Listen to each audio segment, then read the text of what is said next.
Hi, I'm Donnie Iores. I've been in operations at Amazon for 10 years, working from the first to last mile. And this is From the Floor, a podcast for operations managers who want to lead better every day.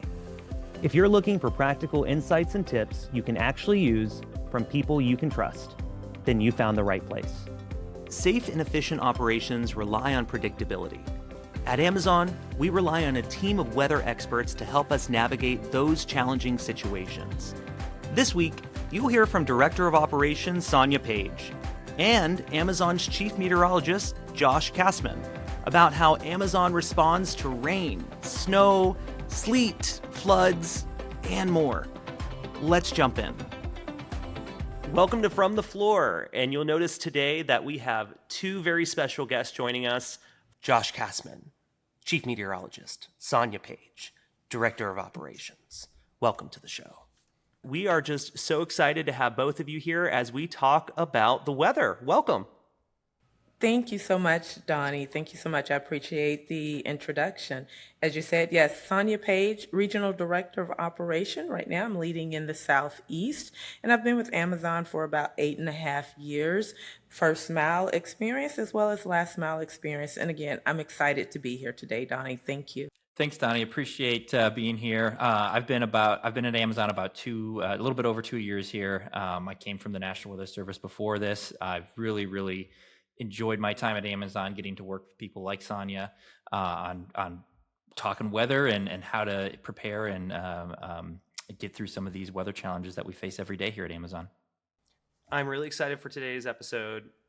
We're going to hear some of the technical stuff, but then how do we translate the unknowns from weather to the actionable things that our frontline leaders and our associates and our delivery associates actually face on the floor. So let's jump right into the conversation.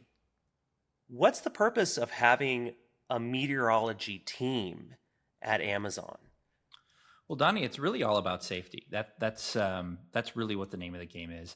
You know, anytime I meet somebody new and they find out what I do, they're like, why the heck does Amazon have meteorologists? And I like to remind them, we have over 1.5 million employees. And when you count our partners as well, we're over 2 million people, and many of them are outside experiencing the weather every day. We were talking about thunderstorms in Houston this morning. That stopped air traffic, right? That affects everybody. So what our job is to translate those weather signals into safety signals and empower people like Sonia to be able to make decisions really fast, right? So if I can tell her, in 6 hours there's going to be a thunderstorm, that's probably going to change like what her stations are going to do for that day. So it's really all about safety. Josh, tell our listeners, among the many acronyms we use, but let's just start with the CRC. Mm-hmm. What is the CRC and what is that mean as a resource that we use within Amazon? Yeah, so the CRC is the Contingency Response Center.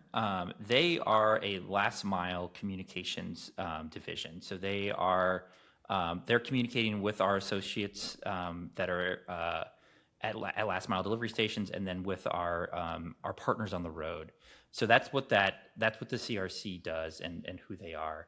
And my team works very closely with the CRC. So I actually work at the Global Security Operations Center, mm-hmm. Which also interacts GSOC. With the GSOC with the last mile site. Sure. So it makes total sense. And I think when you consider the scale of how the company has grown to delight our customers over years, it makes sense not only from a safety perspective, but when you can just consider the continuity of operations, we have to consider environmental factors, and weather is one of them. What made you want to make the transition from the National Weather Service being in research science to moving into supporting one of the fastest growing and then largest parcel delivery operations in the world?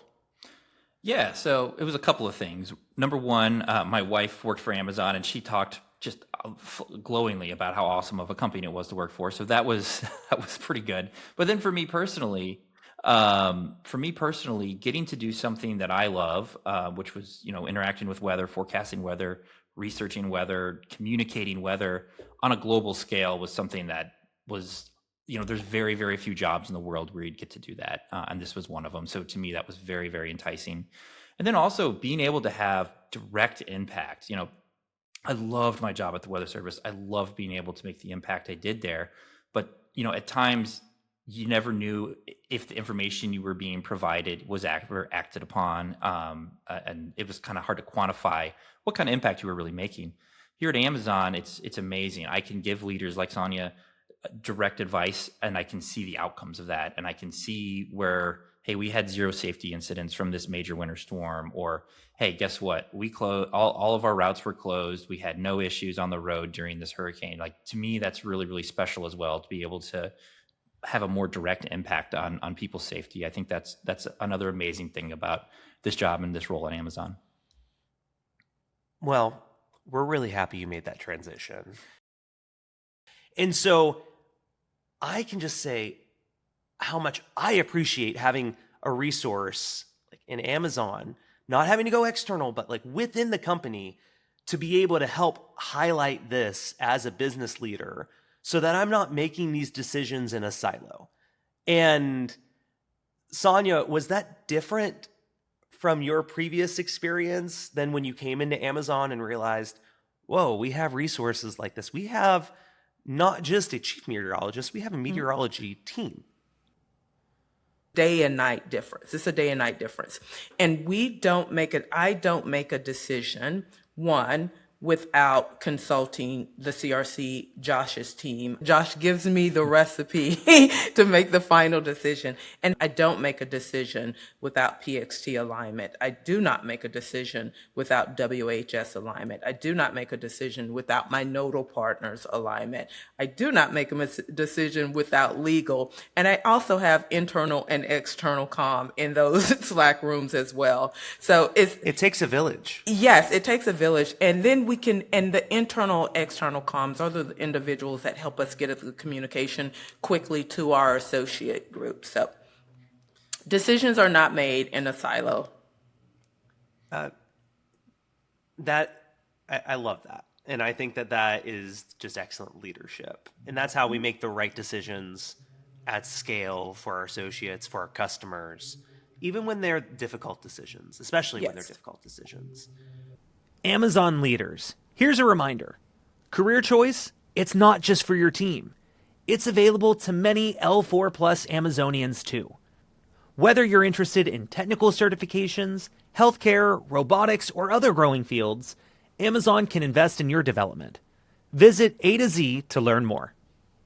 Josh, when you came to Amazon and you were excited to take your foundational skills and translate that into the customer impact, and you're hearing how operators like Sonia use your professional advice, the data points, to bring into a larger conversation, to make these decisions, these large business decisions. Is that what you expected? What did you expect? I didn't really know what to expect. I knew it was big. I knew it was really fast. But I think, just sitting and listening for the first 3 months was really critical to understand that our job isn't just to tell people what the weather is, right? There's apps for that. There's the local news for that. It's telling people what the impact could be and what the risks are going to be, right?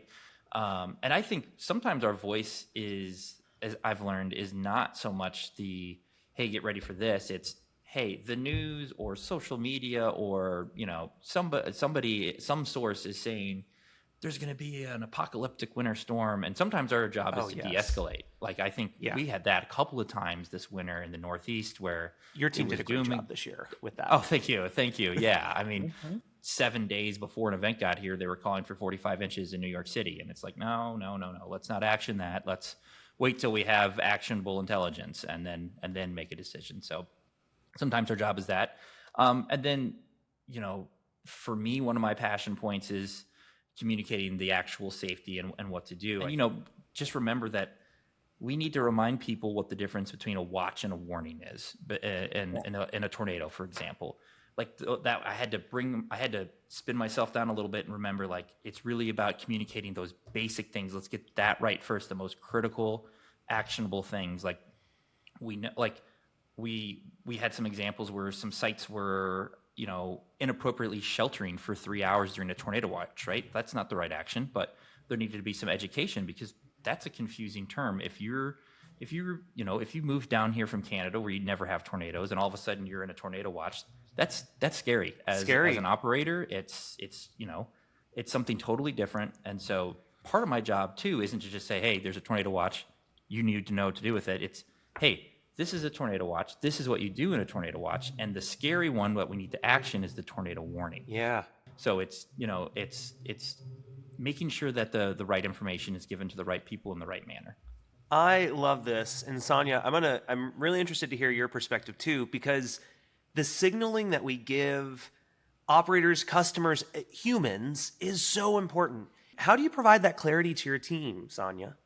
Well, quite often there's a significant amount of confusion of what do we do? Like, where do we go? What do we do with these teams?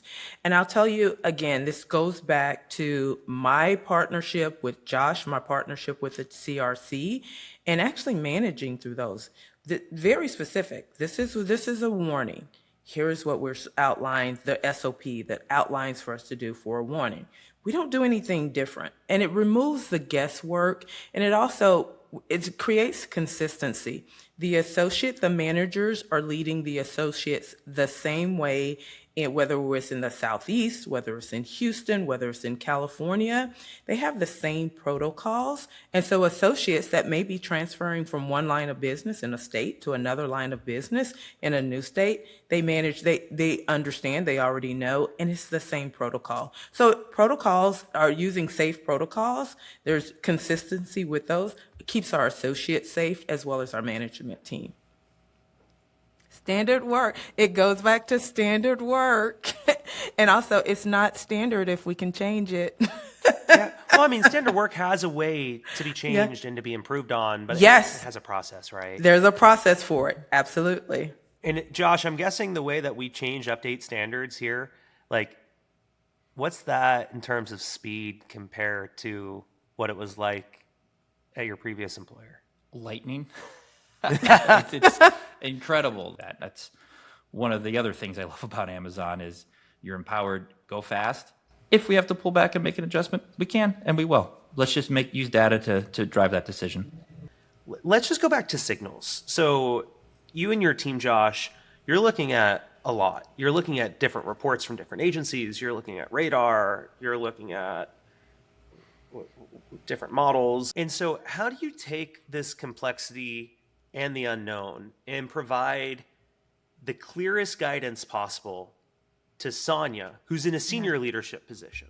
I think when contextualizing the weather, it's really, really important to understand, in Houston, for example, 5 inches of snow in Houston is a major, major deal. That is going to stop the city. 5 inches in Buffalo, New York, they don't care. Like, you shouldn't care. You should keep going because they have the resiliency, the equipment, everything there to keep the day going. But when we see a signal for 5 inches of snow in Houston, we need to get that information out early and fast. Context matters. Yes. It's not only going to affect Amazon's ability to deliver, but your kids are going to be home for 2 or 3 days. Like, it's going to make a real impact to people, to the community, at the community level as well. So we have a product that takes these different weather signals, and when it reaches our bar, which we set a high bar because we don't want to be business blockers, but we're safety first. If we see something that's actually not going to, is going to lead to bad safety outcomes, then we alert it. Or if we think, hey, you're going to probably have to slow down your delivery today because you're going to be dealing with slower traffic than usual. There's snow on the roads. You just can't go as fast as normal. That's when we come into play to say, hey, here's the signal. This is when it's going to happen. This is when it's going to get better. But the sites in this area are going to be impacted at this level. And then, Sonia, how do you then take those signals and then you're making the decisions along with your partner teams? Yes. From, your position. How do you prepare them? So I'll tell you, I leverage the feedback from not just my manager team, but my associate population. I grade myself. I have my own report card, and it basically says, what did your VOA, all of your different feedback mechanisms, what did the associates tell you? How was your decision making? How did they rate your decision making? Leverage what you did wrong last time, and then address it with your associates. 100% address it. I would never scoot it under the rug and pretend like I did it the right time. If I didn't, it's okay. I'll do it right this time. And to that point, when a decision's made, I think it's really important that we communicate mental models, like why we arrived at that decision with our team. Here's the data we're using, and here's historical data that we used to arrive at this decision, and here's the environmental data we're using from really great resources like Dr. Josh and team. Yes. And here's how we arrived at that decision, so that we don't have our leaders going in and reading from a sheet of paper what a decision is. And I think it just spoke, really highly of you and your leadership to say, the first thing I think of is, last time we did this, what didn't go well? Really want to thank both of you for coming on the show and sharing not only your backgrounds, but what you do every day and how we are trying to transform the operations experience for our leaders, our associates, and our customers. Josh, Sonia, thank you so much. Thank you. Thanks, Donnie. Thanks, y'all. Mm-hmm. Thanks so much to Josh and Sonia, and thanks to all of you out there for listening. Be sure to like, follow, and subscribe wherever you get your podcasts. Join me next time for another conversation from the floor.